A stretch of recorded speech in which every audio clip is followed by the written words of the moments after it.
Alright, today going to be attempting to do some wood turning a small pen on a new lathe I've got, but more about the lathe later on. This is the first time I've actually attempted to turn anything specific, and no doubt the video will actually show this. I've not done turning before, and in reality I really don't know what I'm doing. A few moments later. Now yes, I can watch a lot of videos on turning, and trust me, since I restarted doing woodwork in my adult life, I have watched a lot. But now that I sort of have the ability to do so, I'm clueless. Take the chisels. I know that the large gouge is used for getting rid of waste and to get the more round circumference. Ooh, that's a big word. And then I presume the smaller gouges are for the more detailed work, but a couple of others I just don't have a clue.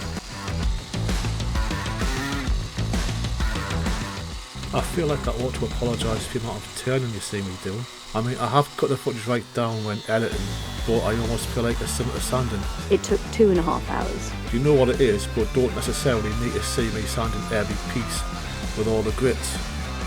Okay then, so as we've seen, these were my first two attempts at just trying to turn a wooden pen, just get an idea of what the shape could be like. This one, funny enough, feels quite comfortable. Unfortunately, when I ordered the pen inserts, which is these, as you can see it's got a little plastic stopper one, it's obviously too small for them, so that's why you've seen us carve another one.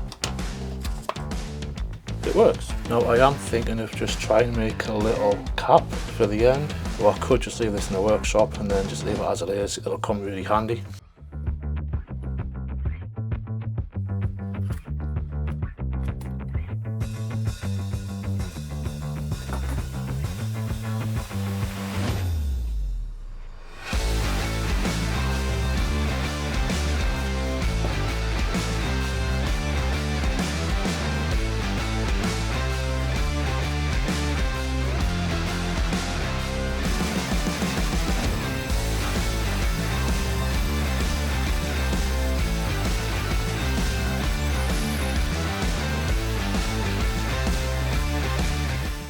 Actually, it's my first attempt.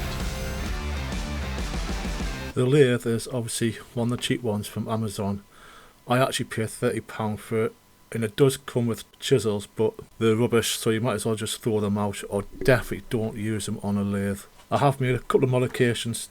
The main one is that I've put it onto a base so that I'm able to clamp it down to the workbench.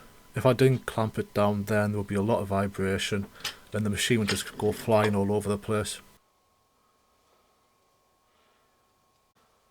The other modification is that I've added a longer tool rest.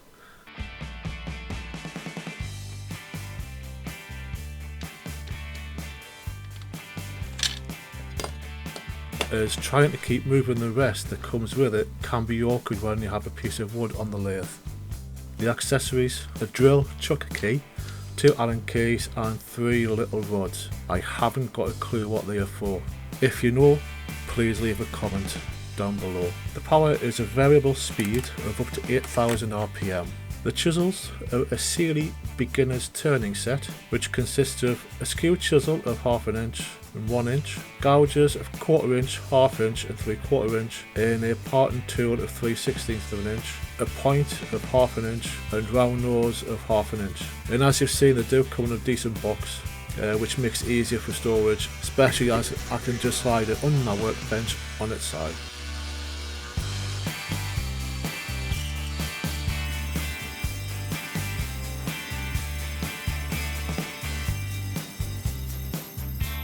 So there we go, going from these trials, which I still might have to find something to use them for, down to this, and then finish it a really odd looking top, just so the pen ink doesn't run all over the place.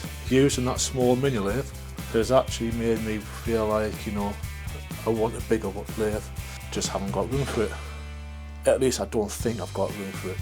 That might have to change. I might have to severely move things around, I think. Yeah, hope you've enjoyed this video, and if you have, then no doubt see you next time.